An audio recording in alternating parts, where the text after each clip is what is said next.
Hi, welcome to Caribou Country Lifestyle. I'm out here in the garden and I'm going to be picking my garlic.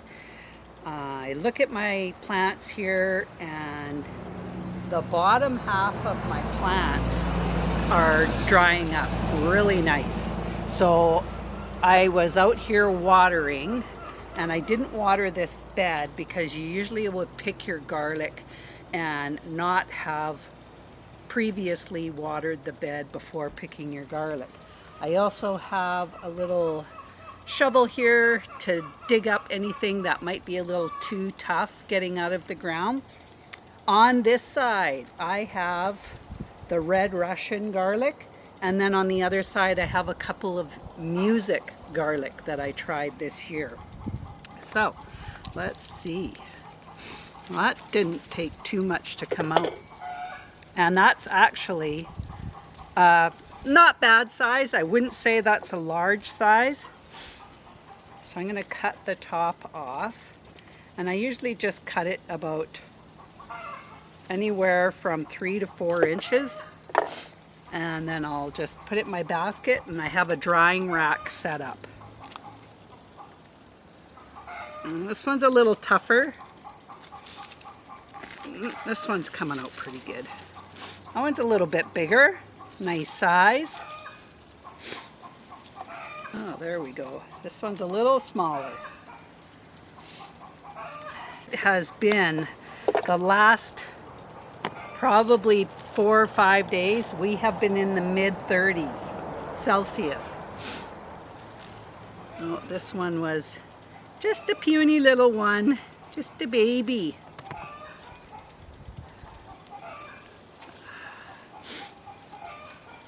We have been gone the last 5 days.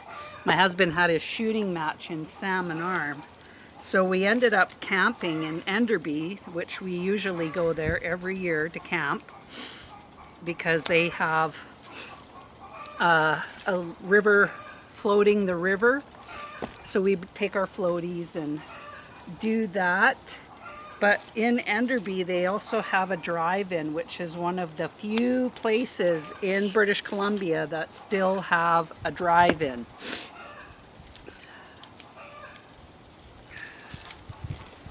Huh. Actually, I'm not going to cut the tops off of any more of these.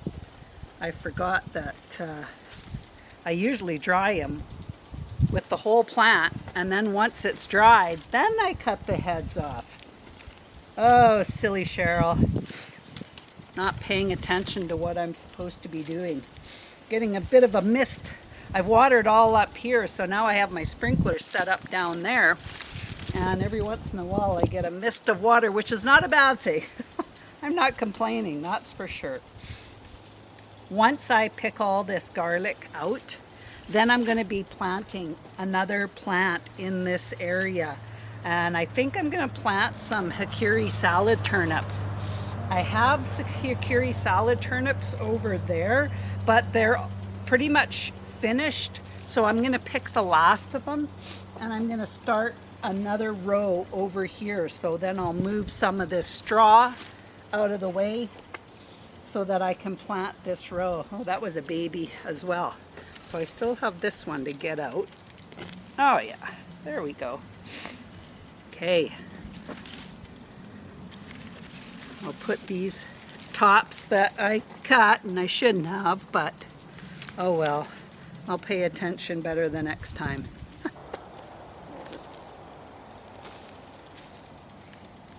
And the music is a white garlic, so that'll make it easy to tell the difference between which is which. I was thinking I was going to have to figure out how I was going to know which variety was with which one. Okay. So we'll go set these up on my racks. Husband has been cleaning up this shop. And this has just been a dump center station for the last 4 or 5 years. And he's cleaning it up because he plans on moving his truck here in the shop for the winter. So I've just propped one of these racks, and these are the racks that I use for drying out my garlic. So I'll just put my music garlic there. Some of these won't take up much space because I cut the tops off of them. I don't know what I was thinking. Well, clearly I wasn't thinking. That's the problem. I wasn't thinking. So we'll set these up going this way. And these will only take a couple of weeks to dry them out. And then I will cut the rest of the tops off. Ugh, I can't believe I did that, but oh well, I'm sure they will be fine. I'm just going to set them on top here.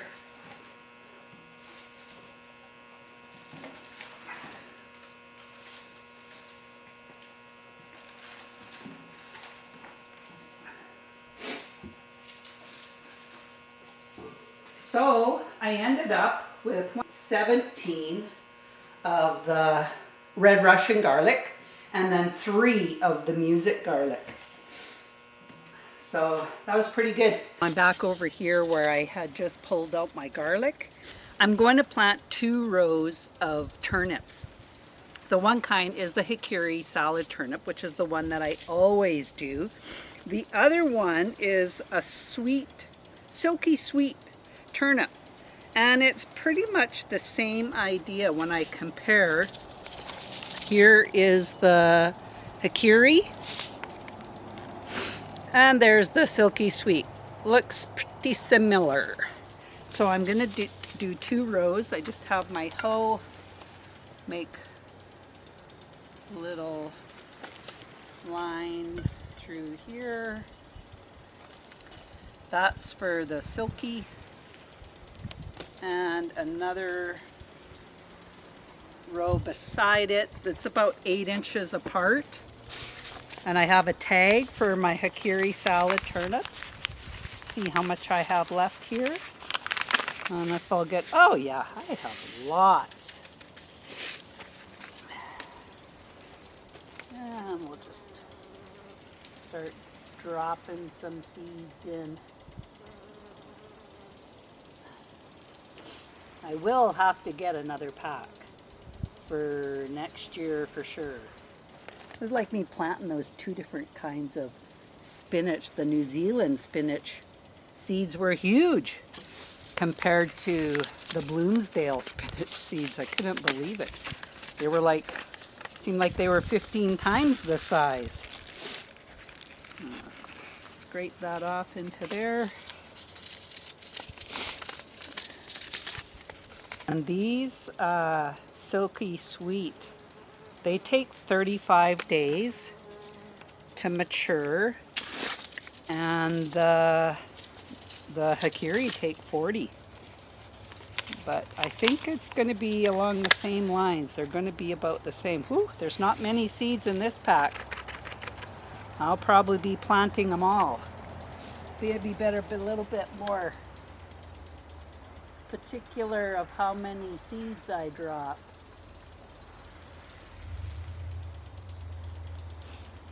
Just so I can get a full row. I'm gonna have just enough. Planting them very sparingly. There we go. Okay, and we'll cover these up.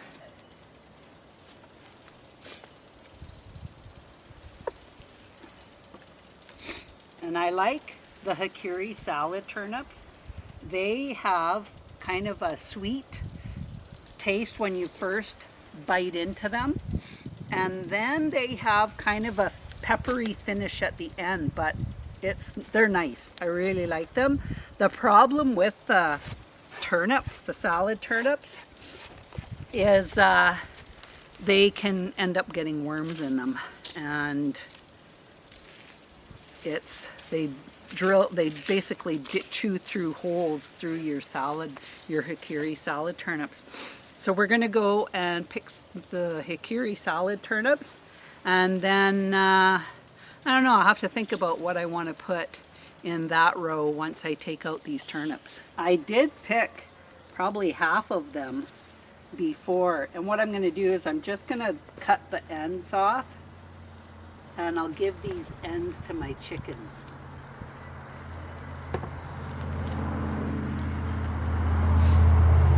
Yeah, the worms got to that one. They went right through it.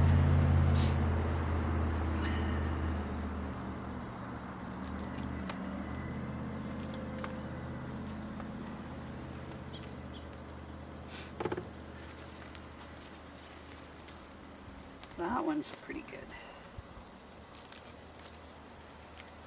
Sometimes you can get, and they're about 2 inches around on some of them.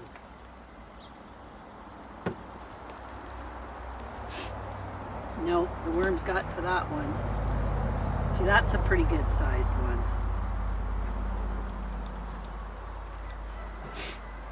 And I will also eat these, slice them up, put them into a salad, or you can roast them in the oven.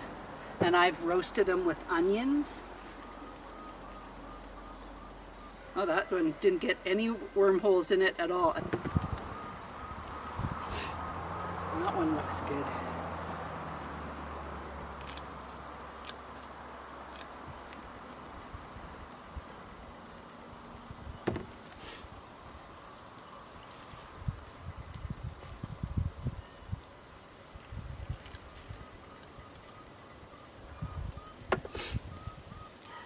I wish it didn't get those worms in it because they're such a nice turnip. Like, it's not like your regular, like I do the rutabagas as well, and they're nothing like that.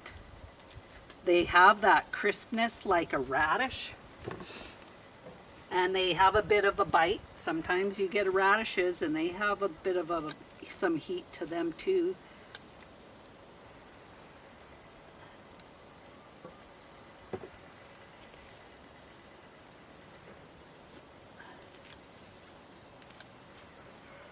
I think I might even have some baby beets that are ready to be picked. That would be awesome, having my first cooked fresh beets from the garden. Now that one's been eaten pretty good. Here we have the French breakfast radishes, and they look lovely. They are ready to be picked. So again, I'll just give the tops to the chickens. But those are nice. Put those in a salad tonight. We are having, of course, we're having family over for dinner tonight. And I'm doing curried shrimp on rice. And then I always make a salad, so we'll be having radishes in our salad. And those I can wait until they get a little bit bigger. They're not quite as big as I would like them to be. I planted these radishes in behind that first little row. That's the sparkler white tip from the blue tag. And then the next tag is the early scarlet radish in that last little row. So here I have the butter crunch lettuce. I'm going to be picking that today for my salad. The dill is starting to head up. Don't have any blooms on my zucchini yet, but we've got some tomatoes on the New Girl tomato, and that's a New Girl. It's got tomatoes on it too. Here we have, which beets are these? These are the Crosby beets. They look wonderful. It's my one and only pepper coming in, and that's the California Wonder, the Scarlet Nanty carrots, jalapenos, no peppers on there yet, the celery, sunspot, sunflowers. Here are the sun gold tomatoes, lots of green tomatoes on there. We have just quite a few coming in. The old German, and I have, if I come on this side, it's where I just planted my turnips. There's a couple of tomatoes on this side. Here are the purple Vienna kohlrabi, and in front of them is the carnival blend peppers. I'm going to have to trim back some of those leaves from that kohlrabi because they are just shadowing over my pickling cucumbers. I got a little flower on my pickling cucumbers and on this one too. So if I bring this out to here, I even have a cute little pickle forming on that flower. Just got to bring it out. China gold cabbage. My poor spinach is going to seed, but there's a few leaves there I can pick off of that. These are the gold finger carrots. And then these are the cylindra beets. I did put in a couple of extra seeds, and I see I've got some sprouts coming in here, so that's good. And then the annual green bunching onions. These are my Chinese toi choy that I planted on that side, and a row over on this side. I'm not going to take you down there because it's wet. So in the back, as you can see, my sweet potatoes are doing very well, and ones that I wasn't sure if they were coming, they are definitely coming. I think I see 6 vines there. And then my Christina potatoes on the other side, some of them have started to flower. That first vine, that one there is the buttercup squash. And then this is the kabocha squash. Beside it on the right is the spaghetti squash, and on this side of it on the left is a spaghetti squash too. That's my green zucchini. And then I have the 2 butternut squashes over there. This is the purple sprouting broccoli, but I have still yet to see any sprouts of broccoli on it. Here are the rutabagas, and look at this kale. It looks absolutely wonderful. I am definitely going to have to pick that. Here's my beets that I started. Those are the bull's blood beets growing in there. This tomato here, what is that? That's the ox heart tomato coming in there. And then another one beside it. And on this side is the Aunt Ruby's German green, but I haven't seen any tomatoes on it yet. And then here are the bull's blood beets, the ones that I started earlier. A Mystery Roma has all kinds of tomatoes on it. I can't wait until they start to ripen. Then that is the Manitoba, the Valencia, the other Valencia, fennel, and then this is the Danver half-long carrots. There we have a tomato on that. That's the Brandywine. Look at that. That's so lovely. My carnations look so beautiful. Look at these lilies have finally opened. They're a double action red twin Asiatic lily. But there's this yellow one in there too, and I don't know what that is because I don't even have a tag for that one. This is the King of the North. We have lots of buds on those pepper plants.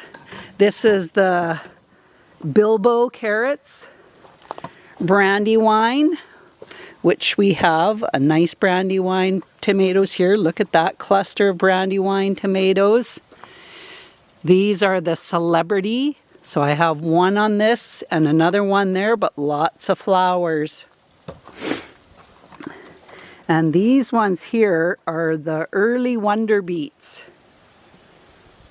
over here are the baby beets, and those are the ones that I'm gonna start picking so we can have a feast of baby beets. Here, over here, we have the Amish paste tomato. Look at that. Another Amish paste. It's just starting to get tomatoes on it. This one here is the Carnival blend. Got a cluster of tomatoes there. That's the one's the same. Got our Swiss chard coming in here. It's looking lovely as well. And then we're back to the radishes. Figured we'd take a quick look on the deck. These are the cream sausage tomatoes. They're starting to form. I've got a couple over here. These are the Mystery Romas and Mystery Roma. I don't know what happened to my other Manitoba. Here are the Moonstruck. I haven't been here, so I haven't had a chance to deadhead out here. But those are so easy to deadhead. I just pick off all the deadheads. Super easy. So just deadheading these as well, super easy. They just need to be deadheaded. That way then they'll keep producing more clusters of flowers. There, so that was done. Pretty easy. My snapdragons are starting to form buds on it, so that's good. And here's some more paprika peppers. So these are the loose shower. They are green, whereas the fell hair ozone are a yellow paprika pepper, and the alma, if I look up here, another yellow paprika pepper. So that's cool. These ones are coming along so nice. Got my buds on my snapdragons. Have to deadhead my Cosmo, super easy. I just pinch it off. There. That's that double Priscilla. So pretty. And the blackberry jam, that needs to be deadheaded. Got lots of little deadheads. Because I haven't been here, it doesn't get deadheaded. The girl that I hire to come here, she just waters. And I don't expect her to do anything more. Look at that geranium. That looks magnificent. The persimmon petunia, deadhead that. So easy. And it just makes it look so much cleaner when you get the deadheads out. So there you go. Another Cosmo. All of those verbena. There's quite a few that need to be deadheaded.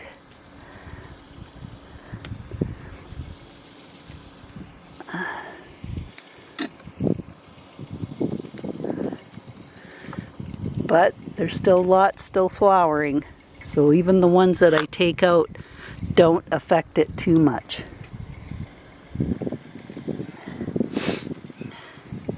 Oh, there's one more. That needs to be deadheaded. Ended up turning on my water over on the berry side. Oh, I have one more over here behind my door. There's the stalks. Aren't those pretty? And then I have a verbena and a snapdragon. These sour cherries, if we zoom in, you can see the cherries. It's good to sit in the shade. We're glad to be home. I mean, we were only gone for 5 days, but There's so much to do. We just got back yesterday and there's so much to do. I've already pruned out the suckers on my tomatoes. I've staked them up some more using those little tomato clips that I picked up. Those are so handy and you can reuse them every year. But thanks for joining me, and we will come back again the next time. We'll talk to you later. Bye for now.